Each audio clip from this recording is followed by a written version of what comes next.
There's something strangely beautiful about places once full of life, now swallowed by silence. Every cracked window, every rusted sign, feels like it's still whispering stories of the people who left, their laughter, their fears, their dreams that never had an ending. I've walked through towns where time simply stopped. No traffic, no voices, just the sound of the wind moving through forgotten streets. These abandoned cities across America aren't just empty, they're haunting reminders of how quickly life can vanish, leaving behind only ghosts of what once was. Today, we'll explore 5 of them, each with a story you'll never forget. If you love exploring forgotten places and uncovering real stories behind abandoned towns, make sure to subscribe. There's so much more waiting to be discovered. 1. Centralia, Pennsylvania. When I first drove into Centralia, Pennsylvania, the silence felt heavier than air. The road stretched ahead, cracked and broken, with faded yellow lines disappearing into the fog. I rolled down the window and caught the faint smell of smoke, not like a campfire, but something deeper, like burned earth. I had read about the underground coal fire that's been burning here since the 1960s, but no words or photos could prepare me for what it felt like to stand in a place that's been dying for decades. As I stepped out of the car, the sound of my boots crunching on gravel echoed strangely, like the ground itself was hollow beneath me. The old highway, once called Route 61, looked more like a post-apocalyptic painting than a real road. Graffiti covered the cracked asphalt, names, drawings, and warnings layered over each other. Some said things like, "Leave before it gets you," or "Hell is underneath." The fog thickened, and I swear the heat under my feet made the air shimmer. There used to be over 1,000 people living here, families, shops, kids riding bikes, Sunday barbecues. But the underground fire changed everything. It started small, a simple landfill burn gone wrong, but the flames found their way into the coal seams under the town. The fire spread silently, year after year, eating through the earth. Houses began to sink, basements filled with smoke, and cracks split the streets open. People left one by one, until only a handful remained. I walked past what was once the heart of the town. The church steeple still stood tall, its cross tilted slightly, a reminder of the faith people once had that things would get better.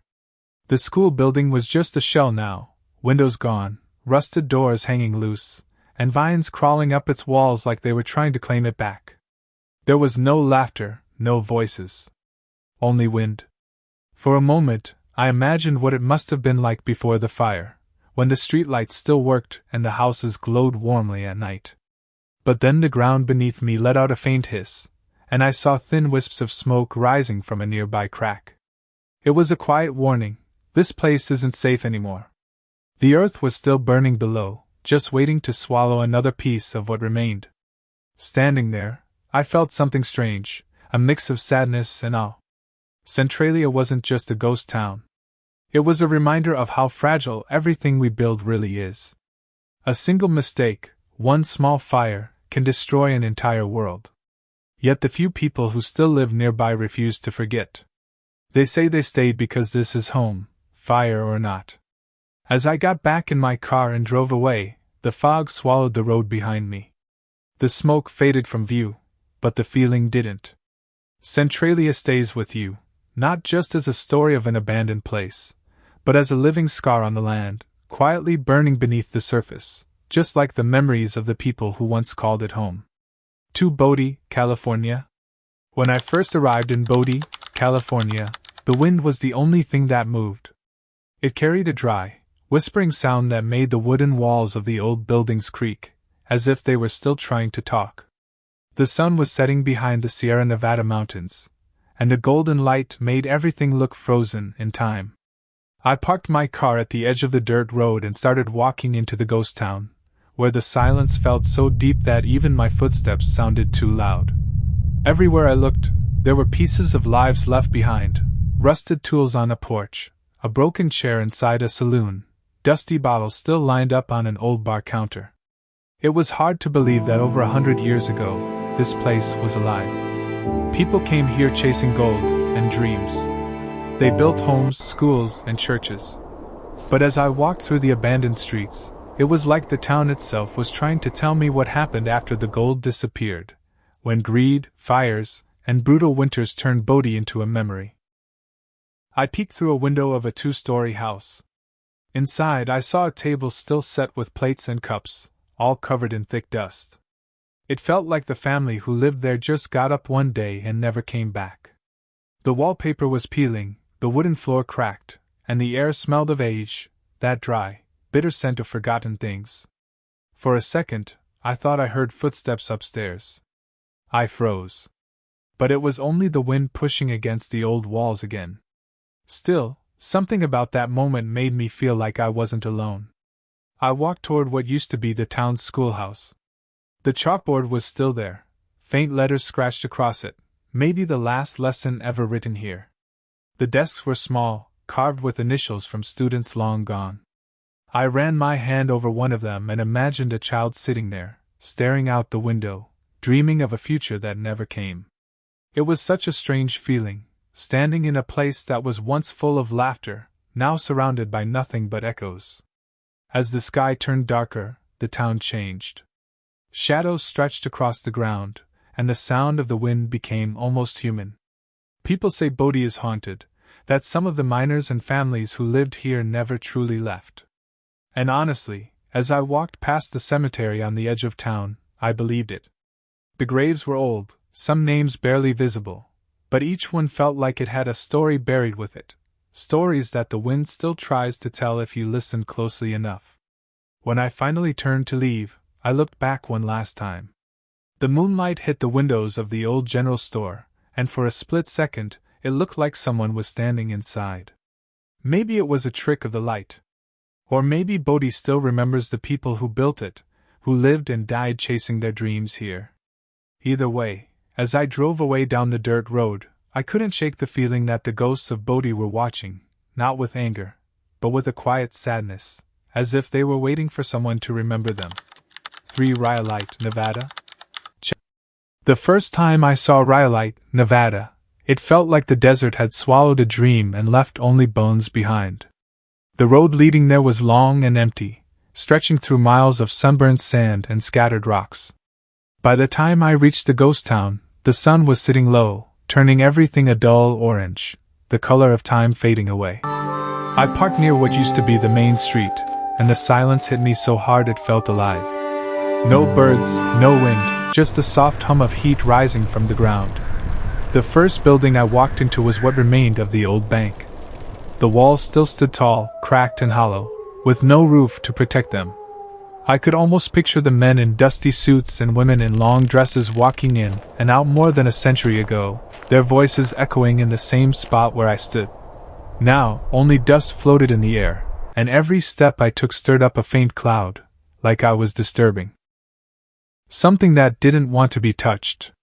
As I walked deeper into town, I passed what used to be a schoolhouse, a jail, and the famous bottle house, a strange building made entirely of glass bottles. Each bottle caught the dying sunlight and shimmered faintly, like tiny trapped spirits. I ran my fingers along one of the walls, feeling the rough glass and the dry heat beneath it. For a moment, it almost felt like the town was breathing again, like it wanted to remember what it once was. Rhyolite's story isn't just about abandonment. It's about how fast dreams can vanish. This town was born from gold, pure greed and hope mixed together. In 1905, people rushed here from all over America, building everything in a hurry: banks, hotels, even an opera house. The promise of wealth brought thousands. But within just a few years, the gold ran out. By 1916, the last lights went out. People packed up and left overnight, leaving their dreams behind like broken bottles on the desert floor. I stood near the ruins of the Cook Bank building as the sun disappeared completely, and the cold of the desert started to creep in. The air shifted, and I thought I heard something, the faint jingle of metal, maybe the sound of a horse's bridle. It was impossible, I told myself. But it felt too real to ignore. My heart raced. I turned around quickly, scanning the empty street. Nothing. Just the shadows growing longer. It was strange. The more time I spent there, the more I felt like the town was watching me. Not in a haunting way, but almost like it wanted someone to notice it again, someone to remember the people who once lived and laughed here. Before I left, I looked up at the old train depot, its windows shattered but still standing proud against the endless sky. The moonlight hit the desert floor, and everything glowed silver and still. Rhyolite wasn't just abandoned, it was frozen, waiting. And as I drove away, the silence followed me for miles, as if the town wasn't ready to let me go. For Kennecott/Kennecott, Alaska. When I reached Kennecott, Alaska, it felt like stepping into another time, a place where the world had stopped moving but the wind still whispered stories through the mountains. The drive there wasn't easy. The gravel road stretched endlessly through forests and valleys, and for hours I saw nothing but wilderness. But when the old red mill buildings appeared against the snow-capped peaks, it didn't look abandoned. It looked like a memory that refused to fade. The air was cold and sharp. Every breath I took seemed to echo off the empty wooden walls. I walked slowly up the hill toward the mill, a massive structure clinging to the side of the mountain like it was trying not to fall. Wooden stairs creaked beneath my feet, and somewhere inside, I heard the sound of wind moving through broken windows, almost like someone was still at work in there. Back in the early 1900s, this place was alive. The Kennecott copper mine was one of the richest in the world. Men worked around the clock, pulling millions of dollars worth of copper from deep inside the mountains. There were families here too, children playing outside, women baking bread, and trains carrying ore down the valley. But the success didn't last forever. By the late 1930s, the copper ran out, and so did the people. They left suddenly, leaving behind equipment, furniture, and even personal belongings. It's said some of them thought they'd be coming back. They never did. As I wandered through the main building, the air felt heavy, like it still remembered all the noise, all the energy. Old conveyor belts hung from the ceiling, rusted but still strong. A single desk sat in one corner, papers scattered across it, yellowed and fragile. I picked one up carefully. It was a worker's time sheet from 1938. For a second, it didn't feel like history, it felt like I had just missed him by a day. Outside, I followed a narrow path that led to the miners' bunkhouses. Snow had started to fall lightly, covering the ground like dust from the past. The cabins were small, their doors hanging open, beds still inside with old wool blankets half rotted but still there. I stood in one doorway and imagined a miner sitting there after a long day, boots by the bed, a small lamp flickering beside him, the sound of the mountain winds slipping through the cracks. It made me realize how alive this place once was, and how quickly life can disappear when nature decides it's time. As the daylight began to fade, I turned back to look at the mill one last time. The red building stood out against the white snow, glowing softly in the dying light. For a moment I thought I saw a shadow move in one of the upper windows, slow, human, deliberate. I blinked, and it was gone. Maybe it was just my imagination. Or maybe some part of Kennecott's past still lingers, waiting for someone to remember it. When I finally left, the valley behind me was silent again. But that silence wasn't empty, it was full of stories. Stories buried deep beneath the ice, the wood, and the earth, just like the copper that once made this forgotten place shine. 5 Gilman, Colorado. I still remember the cold evening when I drove into Gilman, Colorado, a place most maps have forgotten, yet its silence still echoes with life that once was. The road that led there twisted through steep cliffs, and as I got closer, the smell of rust and wet stone filled the air. The sun was setting behind the mountains, casting long shadows over the abandoned town that clung to the edge of the canyon like it was afraid to let go. The first thing I noticed was how everything looked frozen in time. Rows of houses stood empty, their windows shattered, their doors creaking with every gust of wind. Rusted cars sat in driveways, tires long gone flat, but you could almost imagine someone walking out of the door, late for work at the mine, decades ago. Gilman wasn't just abandoned, it was left behind in a hurry, like life had ended overnight. As I stepped into one of the houses, the floorboards groaned beneath me. The wallpaper peeled away in long strips, and a child's drawing was still taped to the wall, faded but visible. It showed mountains and a family standing under the sun. That small piece of paper hit me harder than I expected.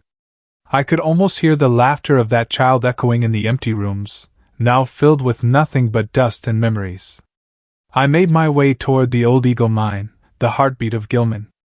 The air grew colder the closer I got. The mine entrance was sealed, but I could still see the rusted machinery scattered around, tools left as if the workers would return any minute. Locals say toxic chemicals had seeped into the water, forcing everyone to leave suddenly in 1984. But standing there, surrounded by silence, it felt like there was something more, something unseen that drove them away. Just as I was about to head back, a strange sound broke the stillness. It was faint, like metal scraping against rock. I froze, listening. It came again, slower this time, echoing from the direction of the mine. My flashlight flickered for a moment, and in that brief darkness, I could swear I saw a shadow move along the tunnel wall. My heart pounded so loud it drowned out the wind. When the light returned, there was nothing, only the empty, rust-colored air. I didn't wait to find out more. I climbed back to my car, my boots crunching over gravel, and as I looked back one last time, Gilman stood there under the dying light, still, watchful, and heavy with secrets. Driving away, I realized it wasn't just the poison that emptied this town. It was the weight of what remained, the memories, the ghosts, and the silence that refused to die. Even now, when I think of Gilman, I feel that same chill, as if the town is still waiting for someone to come back.